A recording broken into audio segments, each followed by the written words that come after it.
오늘은 교재로 8페이지 보겠습니다. 분별하는 지혜, 건강한 영혼입니다. 오늘은 주제가 조금 평상시에 다루지 않았던 정신병 그리고 귀신 들림 이런 문제를 한번 생각해 보겠습니다. 여러분 신앙생활 하다가 그런 생각 안 해보셨습니까? 혹시 내가 지금 영적으로 건강한 상태인가? 내가 귀신 들린 건 아닌가? 이런 생각 한 번도 안 해보셨습니까? 안 해본 것처럼 하지만 생각해 보셨지요. 그리고 여러분 지금은 아니어도 귀신 쫓는 거, 축사라 그러죠. 축사하는 현장을 목격하셨거나 본인이 그런 경험을 해보셨거나 그런 이야기를 들으면 와, 나도 저런 능력이 있었으면 좋겠다. 그리고 어쩜 저분은 저렇게 훌륭한 능력을 가지셨느냐. 저 목사님 진짜 훌륭하다. 우리 배 목사님은 영 아닌 것 같은데. 이제 이런저런 축사에 관한 여러 가지 궁금증이 있을 겁니다. 이 짧은 시간 모든 걸 해결할 수 없지만 가장 근본적인 몇 가지에 대해서 한번 짚어보겠습니다. 제일 먼저 생각할 수 있는 건 귀신을 쫓아낸다. 이걸 한자로 축사라 그러죠. 축사는 지금도 일어난다. 이걸 우리가 꼭 인정하는 게 필요합니다. 요즘 시대 사람들은 모든 걸 자기의 이성으로 파악을 하려고 하기 때문에 성경에 나와 있는 귀신을 쫓아낸 이 예수님의 사건, 오늘 본문 말씀에도 보면 예수님께서 거라사 지방에 있는 한 귀신 들린 사람을 고쳐주셨습니다. 그런데 이런 기사를 보면서 이건 먼 옛날이나 있음직한 일이고 그 당시 사람들은 의학이 발달하지 않았기 때문에 그냥 병이 고쳐지는 걸 귀신이 나갔다 이렇게 표현한 것일 뿐 오늘날에는 이런 일은 없다 이렇게 생각하는 사람들이 있는데 그건 잘못된 겁니다. 성경은 세월을 따라 변해가지만 영원한 진리의 말씀인 줄로 믿습니다. 예수님께서 병자들도 고치셨지만 또 그만큼 많은 빈도로 귀신 들린 사람을 쫓아주셨습니다. 예수님께서도 이 두 가지를 구분하셨기 때문에 지금 이 시대에도 병이 걸리면 병원에 가야 되겠지만 영적으로 눌려서 귀신을 쫓아내는 것은 누구나 가능하고 지금도 일어나는 일이다. 이 점을 먼저 우리가 영적으로 인정하는 것이 중요합니다. 오늘 본문 말씀을 우리가 잠시 생각을 해보겠습니다. 오늘 본문에 보면 1절 말씀에 거라사인의 지방에 이르렀습니다. 그런데 더러운 귀신 들린 사람이 무덤 사이에서 나와서 예수를 만납니다. 이 사람이 예수를 알아봅니다. 그래서 예수님께 이야기를 하죠. 7절 말씀에 보면 하나님의 아들 예수여 나와 당신이 무슨 상관이 있습니까? 나를 괴롭히게 하지 마십시오 하고 예수님을 두려워합니다.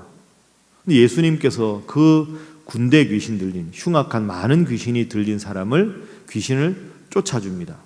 그래서 그 귀신이 돼지떼로 들어가서 돼지떼가 몰살하고 이 사람은 온전한 사람으로 돌아왔다 하는 것이 오늘의 본문의 내용입니다. 귀신 들림에 대해서 우리가 많은 걸 생각할 수 있겠지만 이 아침에는 우리가 이걸 한번 구분을 해보겠습니다. 귀신 들렸다 하는 것하고 저 사람 정신병자다.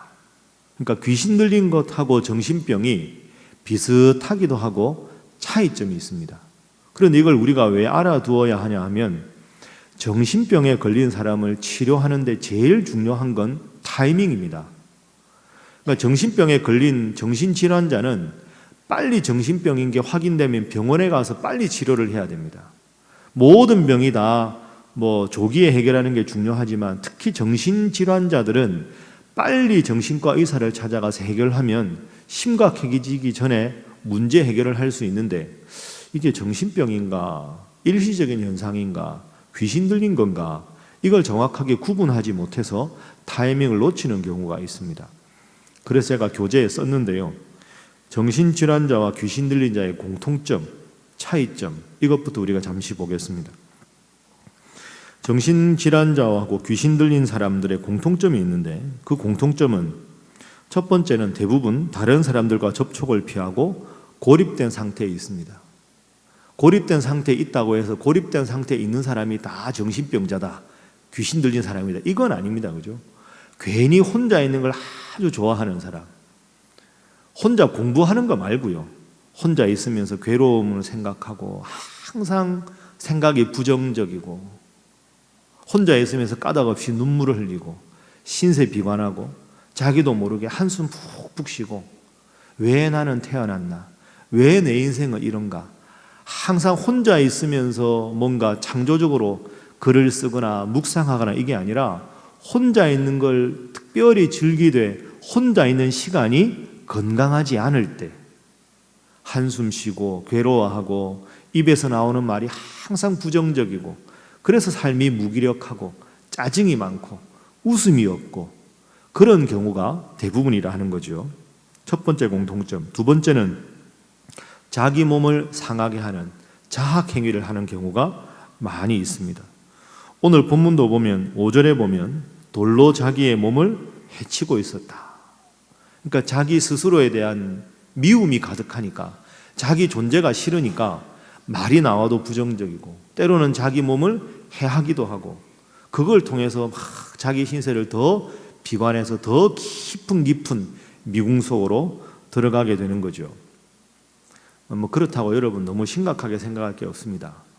아이가 공부하러 방에 들어갔는데 방에 가서 한숨 푹푹 쉬고 공부 안 된다고 막 아이고 나 돌대가리인가 보다 이런 거 보고 혼자 있는 걸 즐기고 신체적으로 제가 그런 거 아닙니다. 그런 게 아니라 가만히 보면 여러분들도 뭐 영적으로 권위가 없어도 딱 보면 이상하잖아요.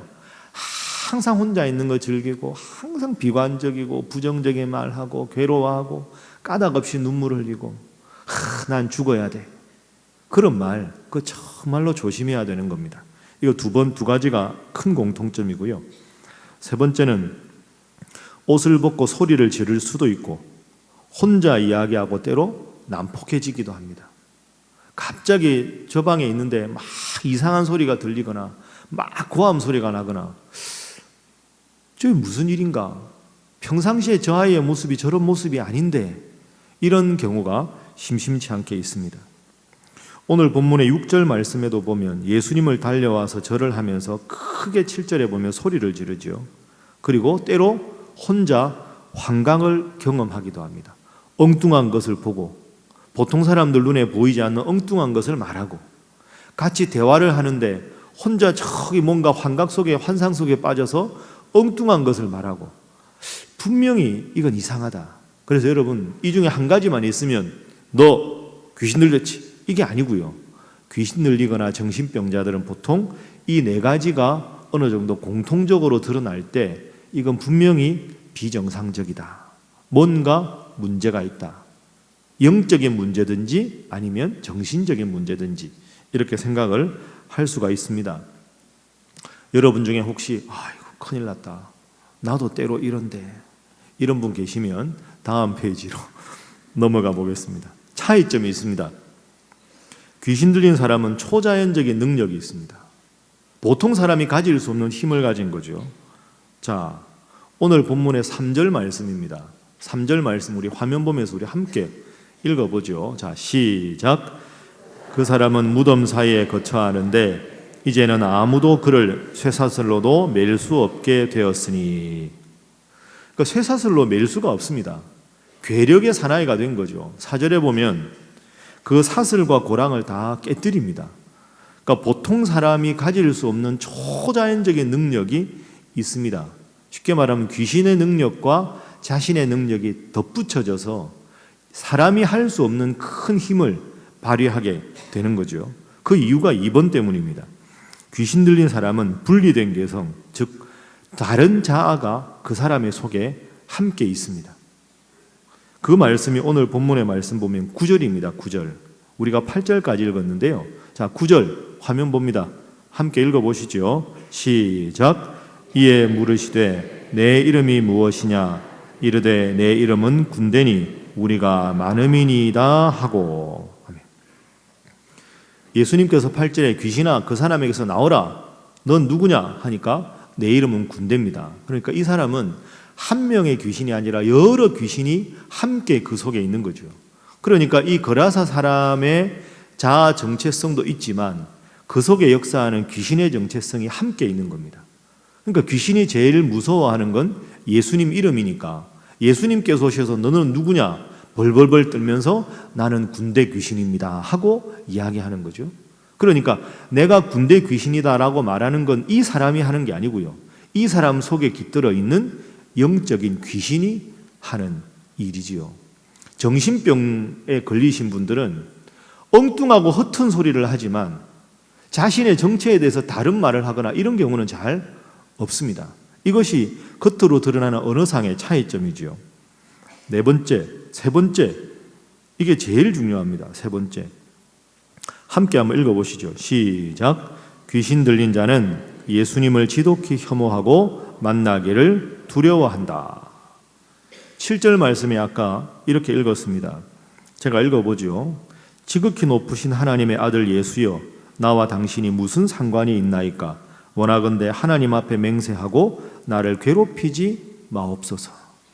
귀신이 제일 무서워하는 건 예수님 이름입니다. 그 예수님께서 이 세상에 오셔서 우리를 구원하는 일도 하셨지만 공중 권세 잡은 이 사탄의 세력을 결박하신 것. 그래서 예수님께서 이 세상에 오신 것은 세상을 구원하기 위해서도 그렇지만 또 한편 보면 마귀의 일을 멸하기 위해서 오셨다. 이렇게 되어 있습니다. 그러니까 여러분 혹시라도 앞으로 여러분이 삶을 살아가시거나 가족이나 누구 중에서 저 사람이 좀 이상하다. 그런데 내 능력으로 저 사람이 귀신 들린 건지 정신병자인지 이걸 목사님께 데리고 가야 되는지 병원에 데리고 가야 되는지 모르겠다. 이럴 때 가장 쉽게 판별할 수 있는 방법이 바로 이겁니다. 다른 거 하지 마시고요. 그냥 여러분들이 자, 우리 함께 기도합시다. 그리고 함께 기도하고 성경 말씀을 같이 읽으세요. 그러면 생각을 해보세요. 마귀가 제일 귀신이 무서워하는 게 예수님 이름입니다. 예수님께서 하신 일이 마귀의 일을 멸하러 오셨으니까 마귀의 졸개가 귀신이거든요. 그럼 귀신이 제일 무서워하는 건 하나님께 기도하는 것과 하나님의 살아있는 말씀을 읽는 겁니다. 그러니까 하나님 말씀을, 그것도 하나님 말씀이 제일 많이 들어있는 게 요한복음입니다. 제 이름 요한이라서가 아니고요. 예수님 말씀이 제일 설교가 있는 게 요한복음이거든요. 그래서 제가 보통 이런 분들하고 상담할 때 제가 숙제를 냅니다. 요한복음을 같이 저하고 읽든지 시간이 없으면 필사 노트를 드리고 하루에 한 장씩 요한복음을 써가지고 다음에 만날 때 만나자. 반드시 본인이 컴퓨터를 치지 말고 남이 쓸 수 있으니까 본인 필체를 확인하고 그걸 써서 검사를 맡은 날 저한테 다시 만나게 합니다. 그게 여러분 아무것도 아닌 것 같지만 하나님의 살아있는 말씀을 쓴다는 건 눈으로 보아야 하고 가능하면 입으로 말하고 귀로 들으면서 쓰라고 합니다. 그럼 이 하나님 말씀 앞에 꼼짝 못하는 게 귀신의 능력이지요. 그래서 하나님 앞에 나와서 예배하는 것, 하나님 앞에 기도하는 것, 하나님 말씀을 읽는 것, 이걸 극단적으로 거부할 때 정신적으로 컨디션이 안 좋아서 거부하는 게 아니라 모든 상황에서도 하나님 앞에 예배하고 기도하고 말씀 읽기를 거부할 때 그것은 영적인 문제가 있을 가능성이 많습니다. 그래서 여러분도 우리가 영적으로 심각하게 귀신 들린 사람이 아니어도 여러분의 자녀가 뭔가 요즘에 뭔가 불안해하고 괴로워하고 좀 우리 아이가 영적으로 많이 눌려 있는 것 같다. 이럴 때는 다른 거 하지 마시고요. 아이가 공부한다고 바쁘더라도 잠시 시간을 내서 그 아이와 함께 말씀을 한 절씩 읽으십시오. 혼자 읽으라고 하지 말고 읽는 게 중요한 게 입으로 말하고 눈으로 보고 귀로 듣고 그러면 모든 감각이 말씀에 집중이 되잖아요.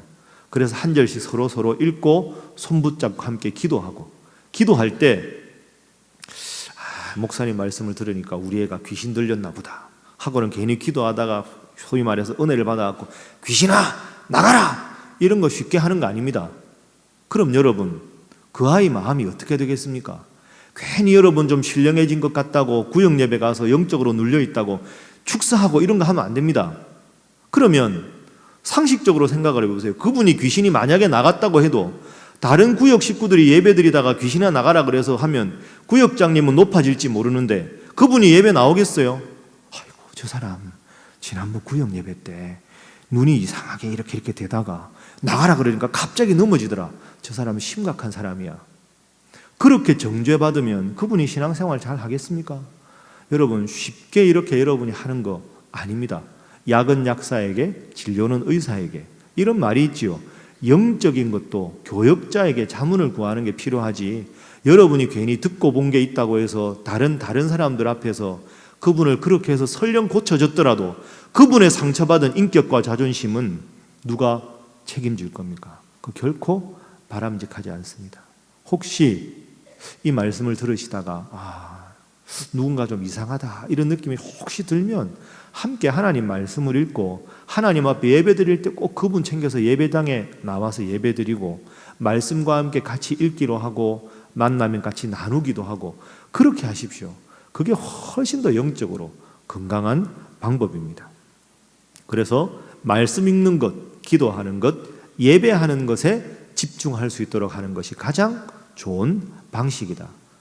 근데 그것을 하나님 앞에서 그렇게 돼서 영적으로 치유될 수가 있고, 그런 게 아니면 질환이라고 생각하고 병원에 가면 되겠죠. 4번, 그래서 귀신 들린 사람은 급속한 치료가 가능합니다. 귀신아 나가라 해서 나가는 경우가 있죠. 그런데 정신질환자의 치료는 원인 발견과 해결에 많은 시간이 필요합니다. 그래서 문제 해결을 조언 4번 봅니다. 저분 귀신 들렸나 보다 이렇게 평가하기 전에 우선 여러분이 잘 모르면 목회자들에게 여쭤보시고 그걸 판단한 다음에 정신과 의사와 상담을 해서 병원에 가야 되는 경우는 가는 게 좋습니다. 괜히 귀신 들린 사람인데 정신병자인데 귀신 들린 걸로 오인해가지고 타이밍 놓치는 경우가 많습니다. 제가 잘 아는 정신과 의사로 40년 이상 정신과 질환을 치료했던 잘 아는 장로님이 계신데요. 이분이 참 믿음이 훌륭한 분이거든요. 그분하고 제가 대화를 하니까 그분은 솔직히 그러더라고요. 귀신 들렸다고 잘못 판명하는 사람들의 90%는 정신질환자라고. 근데 그게 어느 정도 설득력이 있습니다. 예수 안 믿는 장로님이 아니니 예수님 잘 믿는 정말 겸손한 분인데요. 그러니까 여러분, 만약에 이상하다 그러면 정신과에 먼저 데리고 가는 것도 나쁜 방법이 아닙니다. 병원에 아파서 가는 게 그게 부끄러운 일입니까? 아무 그런 문제 아니죠. 그런데 그쪽에서 원인을 못 찾는다, 그리고 하나님 말씀에 대해서 함께 공부하는 게 필요하겠다, 그러면 목회자들에게 상담하게 되겠지요. 2번째, 그런 상처가 있는 분들에게는 더 많은 사랑과 배려가 필요합니다. 오늘 본문에 여러분 군대에 귀신 들린 사람 나오는데, 자, 한번 가정을 해보십시오. 뭔가 심각한 문제가 있을 때 정신질환자가 그것이 발전해서 귀신 들리는 것도 가능하거든요. 그러니까 정신적으로 문제가 있는 분들은 처음부터 따뜻한 사랑과 배려가 필요합니다. 그런데 이 사람이 뭔가 좀 이상한데 자꾸 사람들이 멀리하고 쟤 이상하다, 정신병자 같아, 정상이 아니야, 함께 있지 마, 이러다 보면 혼자 점점 외톨이가 되는 거죠.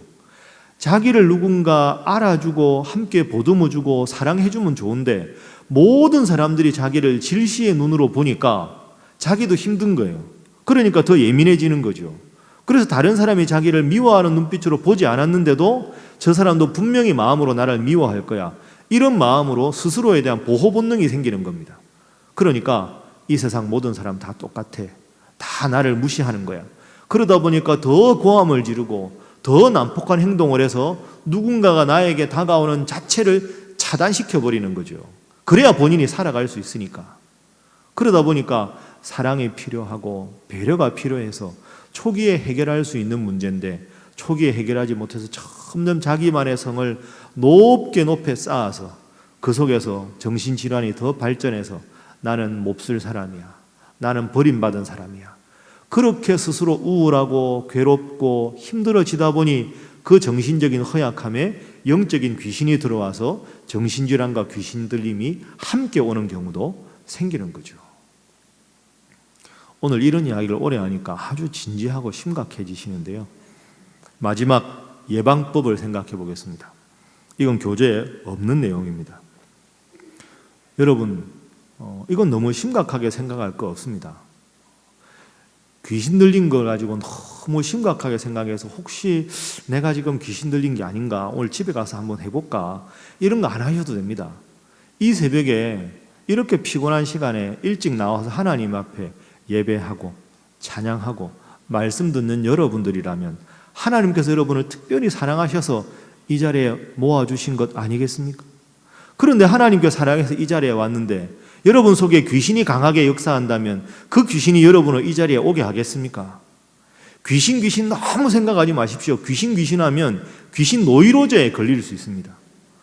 그래서 여러분 중에나 여러분 아는 성도 중에서 너무 이런 집회만 좋아하는 거 별로 건강하지 않습니다. 귀신 쫓는 거 계속 보면 내가 조금만 힘들어져도 내가 귀신 들린 거 아니까 자꾸 귀신 들린만 생각합니다. 그 노이로제 걸리는 거죠. 감기가 들어도 감기 귀신인가, 재채기 나도 재채기 귀신인가, 그런 거 아닙니다. 감기 걸리면 약 먹으면 되는 거지 뭐 감기 귀신이 감기를 줍니까? 그런 거 아닙니다. 영적으로 건강해지면 되는 거죠. 하나님 앞에 나와서 예배드리고 때마다 기도하고 힘들면 말씀 읽고 위로받고, 그래서 영적으로 건강해지면 왔던 귀신도 쫓아나갈 줄로 믿습니다. 그게 하나님 앞에 바른 겁니다. 영적으로 제일 중요한 건 예배 시간마다 다른 일이 있어도 하나님 앞에 나와서 예배드리고 기도하는 시간 어김없이 정해놓고 기도하고 말씀과 함께 열심히 하는 것. 그럼 여러분, 이게 우리 몸하고 똑같습니다. 우리 몸이 많이 피곤하고 힘들면 뭔가 우리 몸에 침투해서 병을 줄 수도 있는 거죠. 병에 걸린 다음에 해결하는 것보다 더 중요한 건 많은 부정적인 균들이 우리 몸에 침범해도 우리 몸 자체가 신앙적으로 기초 체력이 튼튼하면 귀신이 들어와서 아이고 저 집은 안 되겠다, 우리 가야 되겠다, 그게 훌륭한 거죠. 치료보다는 예방이 중요하고 귀신 들린 다음에 해결받기보다는 귀신 들릴 여지 자체를 주지 않고 하나님 앞에 나와서 예배하고 기도하고 말씀 읽는 것이 중요합니다. 여러분, 영적인 기초 체력을 튼튼히 다져가시는 여러분 모두가 될 수 있기를 바랍니다. 우리 옆에 있는 분들과 인사 한번 하겠습니다. 영적인 기초 체력을 튼튼히 하시기 바랍니다. 자, 이게 첫 번째입니다. 영적인 기초 체력을 튼튼히 하는 게 중요하다. 첫 번째. 이와 연관해서 또 하나 생각해 보면, 여러분, 그래서 혹시라도 앞으로도 신앙생활 하다가 내가 영적으로 좀 눌려 있는 것 같다, 혹시 내가 귀신 들린 게 아닐까 하는 막연한 생각이 들 수 있습니다. 사람이 약하니까. 그 남들한테 상담도 못 하잖아요. 집사님, 내가 귀신 들린 걸까요? 이거 어떻게 부끄러워서. 그러면 할 수 있는 방법은 본인이 영적으로 무기력해졌다고 느낄 때 더 이를 악물고 하나님 앞에 나오는 게 필요합니다. 그렇게 해야 하나님께서 여러분을 더 강하게 붙잡아 주시지 않겠습니까? 무기력해졌다고 느낄 때 하나님 앞에 더 열심히 찾아오시는 여러분 모두가 될 수 있기를 바랍니다. 이게 첫 번째. 하나 더, 두 번째 방법, 성경 말씀 그대로 여러분에게 말씀드리겠습니다. 따라하겠습니다. 항상 기뻐하라, 쉬지 말고 기도하라, 그 다음 뭡니까? 범사에 감사하라. 이것입니다. 영적인 기초 체력을 튼튼하게 키우고 항상 기뻐하고 쉬지 말고 기도하고 범사에 감사하는 거 영적인 것이기도 하지만 일상적인 것이기도 합니다. 항상 기뻐하고 하나님 앞에 기도하고 범사에 감사하는 것, 여러분, 이게 제일 중요합니다. 제가 모시던 목사님이 아주 이쪽으로 탁월한 목사님을 제가 한번 모신 적이 있습니다. 그분은 이 축사하고 이런 것에 대해서는 제가 보기에는 이분만한 분이 있을까 할 정도로 위대한 분입니다. 제가 그분하고 몇 번 대화도 많이 하고, 어떨 때는 부목사님, 제가 부목사방인데 부목사 여기 있고 목사님 방 여기 있다가 다들 신방 가시고 제가 혼자 있는데 옆방에 갑자기 인터폰이 울렸습니다. 아무도 없어요? 예, 배 목사 있습니다. 배 목사 빨리 와봐. 그 가니까 아까 1시간 전쯤에 그 집사님 한 분이 오셨는데 기도 받으러 오신 겁니다. 근데 목사님이 급하게 밑에 가서 잠깐 사무국에 이야기해야 될 일에서 한 5분 자리를 비워야 되는데 귀신 들려가지고 이제 쫓아내던 사람이 이렇게 여기 있으니까 잠시 이분을 좀 지켜보라고. 그래서 제가 들어갔습니다. 매주일 만나는 집사님이 계신데, 좀 표현이 그런데 눈이 이렇게 좀 약간 이렇게 돼 계시고, 두 다리를 이렇게 펴고 팔다리를 이렇게 막 이렇게 흔드시고는 입에 거품이 막 이렇게 나오고 이렇게 사지가 흔들리는, 저는 들어와 봐. 그래서 들어와서 예 목사님 왔습니다. 근데 여기 앉아 있는 집사님이 좀 제가 참 표현하기 민망한, 이렇게 매주 보는 집사님인데, 그러고 이제 갔다 와서 그분을 싹 고쳐주셨습니다. 그래서 제가 그 일 있고 나서 몇 번이나 그 일을 봤거든요. 제가 물었습니다. 목사님께서 수많은 경험이 있으시니까 어떤 사람이 주로 귀신이 잘 들립니까? 물으니까 목사님이 항상 하시는 말씀이 간단하다. 항상 기뻐하고 범사에 감사하는 사람은 귀신이 와도 물러가는 거지. 제일 귀신 들리기 쉬운 사람, 그런 사람은 아까 말씀드린 대로 혼자 있는 거 좋아하고, 혼자 있을 때 좋은 긍정적인 게 아니라 괴롭다, 한숨 쉬고 나는 살아야 될 가치가 없다. 하나님께서 나에게 주신 생명인데 자꾸 자기 스스로를 끊임없이 학대하는 사람, 입만 열면 부정적인 말 나오고 한숨 쉬고, 하나님 주신 마음은 기뻐하고 감사하는 마음인데 그 마음에서 점점 멀어지고 신세 한탄하면서 끊임없이 자기만의 동굴로 들어가는 사람, 그런 사람 영적으로 허약한 사람이니까 귀신이 와서 찝쩍거리면 바로 귀신의 지배를 받을 수 있다. 그래서 배 목사 기억해라. 앞으로 목회할 때 귀신 들린 사람을 고치는 목회보다 귀신 들릴 여지 자체를 주지 않는 것이, 그것이 훌륭한 목회다. 항상 여러분 기뻐하십시오. 쉬지 말고 기도하십시오. 범사에 감사하십시오. 그 다음 구절이 뭡니까? 이는 그리스도 예수 안에서 너희를 향하신 하나님의 뜻이니라. 하나님 뜻은 기뻐하고 기도하고 감사하는 일입니다. 그래서 귀신이 여러분 한 길로 왔다가 여러분의 영적인 건강함을 보고 7길로 도망할 수 있는 기초체력이 튼튼하고 하나님 잘 믿는 우리 신일교회 성도 되시기를 주님 이름으로 축복합니다. 그렇습니다. 오늘 이 말씀 마음속에 꼭 새기시고, 내가 그렇지 않을까 불안하기보다 불안할 때마다 하나님 앞에 나와서 기도하시고, 불안할 때마다 하나님 붙잡고 담대한 믿음 생활하셔서 나는 하나님의 자녀다, 하나님 나를 지키신다, 이 굳센 믿음으로 그 어떤 시험도 이겨나갈 수 있는 여러분 모두가 되시기를 주님 이름으로 축복합니다.